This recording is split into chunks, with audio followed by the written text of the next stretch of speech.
రాజధాని అమరావతిలో సచివాలయ భవనాలు ఏవైతే నిర్మిస్తున్నారో, ఆ సచివాలయ భవనాలకు సంబంధించి జీఐడీ అదేవిధంగా హెచ్ఓడి భవనాలు, జీఐడీ ప్లస్ హెచ్ఓడి భవనం 1, 2, 3, 4 ఈ 4 భవనాలకి సంబంధించి శంకుస్థాపన చేసినప్పుడు గత ప్రభుత్వ హయాంలో సెప్టెంబర్ 27, 2018లో ఈ శంకుస్థాపన మీద శిలాఫలకం అనేది అప్పుడు నిర్మించారు. అప్పుడు దాని మీద అప్పుడు ముఖ్యమంత్రి చంద్రబాబు నాయుడు ఈ శిలాఫలకాన్ని వేయడం జరిగింది. ఆయనతో పాటు అప్పుడు మంత్రులు కె. కృష్ణమూర్తి, ఇతర మంత్రులు కూడా ఈ శిలాఫలక వేసిన కార్యక్రమంలో పాల్గొన్నారు. అయితే ఇప్పుడు మనం చూస్తే ఆ శిలాఫలకం ముందు వైపు ఉన్నటువంటి ఆ ప్రాంతం ఎవరైతే అతిథులు ఉన్నారో వాళ్ళ పేర్లు రాస్తున్నటువంటి ప్లేట్ మొత్తం కూడా కింద పగలగొట్టి పడేసినటువంటి పరిస్థితి కనిపిస్తుంది. కావాలని ఎవరో ధ్వంసం చేసినట్టు స్పష్టంగా కనిపిస్తుంది. ఎందుకంటే ఒకవైపు ప్రధాని పర్యటన జరుగుతున్నటువంటి సమయంలోనే ప్రధాని పర్యటన జరుగుతూ ఉండగానే వెంకటపాలెం సమీపంలో ఒక పెద్ద అగ్ని ప్రమాదం జరగడం, విలువైనటువంటి 133 కేవీ పైప్ లైన్ రన్ చేసేటువంటి పైప్ లైన్లన్నీ తగలబడ్డం.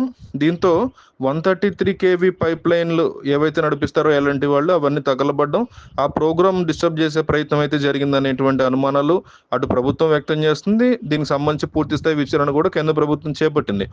ఇదే సమయంలో ప్రధాని పర్యటన ముగిసిన మరుసటి రోజే ఇక్కడ శిలాఫలకం కంప్లీట్గా పగిలిపోయి ధ్వంసం అయిపోవడం, ఎవరన్నా పడగొట్టారా లేక దానంతట అదే పడిందా అనేటువంటి అనుమానాలు ఉన్నప్పటికీ చూస్తే గనక ఇక్కడ సిచ్యువేషన్ చూస్తే కేవలం కింద పడితే ఒక ప్లేటు 2 ప్లేట్ల కింద విరగాల్సింది అనేక ముక్కలుగా విరిగిపోయి ఆల్రెడీ అంతా కూడా పగలగొట్టారు. సుత్తితోనో దేనితోనో స్ట్రాంగ్ వెపన్స్తో అన్నట్టు స్పష్టంగా కనిపిస్తుంది. ఈ రోజుకి కూడా అంటే ప్రభుత్వం మారిన తర్వాత కూడా రాజధాని అమరావతి మీద చాలా మంది విషం చిమ్ముతున్నారా అని తెలుగుదేశం పార్టీ అభిమానులు దీని మీద అనుమానాన్ని వ్యక్తం చేసేటువంటి పరిస్థితి ఉంది. అలాగే ఇక్కడ లోకల్గా ఉండేటువంటి అమరావతి రైతులు కూడా ఈ శిలాఫలకాన్ని ప్రమాదవశాత్తు పడిందని మేము నమ్మట్లేదని, ఖచ్చితంగా ఎవరు అంటే ఫస్ట్ నుంచి కూడా రాజధాని మీద విషం చిమ్ముతూనే ఉన్నారు, ఆ సంగతి అందరికీ తెలుసు అంటూ రాజధాని రైతులు అంటున్నారు. అయితే విషం చిమ్ముతున్నారు కాబట్టి మొన్న ప్రధానమంత్రి వచ్చినప్పుడు ఈ కావాలని కొంతమంది నిప్పు పెట్టారు అనేటువంటి ఆరోపణలు కూడా అమరావతి రైతులు చెప్తున్నటువంటి మాట, వాళ్ళు వేస్తున్నటువంటి ఆరోపణలు కొంతమంది. ఇది యంత్రాంగం తప్ప లేక ఎవరు తప్పు అని ప్రశ్నించే సిచ్యువేషన్ ప్రజల వైపు నుంచే డైరెక్ట్గా కనిపిస్తుంది.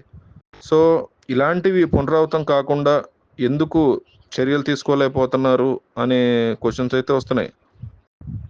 కొన్ని సంఘ విద్రోహ శక్తులు రాజధాని యొక్క పరిధిలో వాళ్ళ పబ్బం గడవక ఇలాంటి మూర్ఖపు పనులు చేస్తున్నారు అని కూడా అక్కడ రైతులు ఆరోపిస్తున్నారు.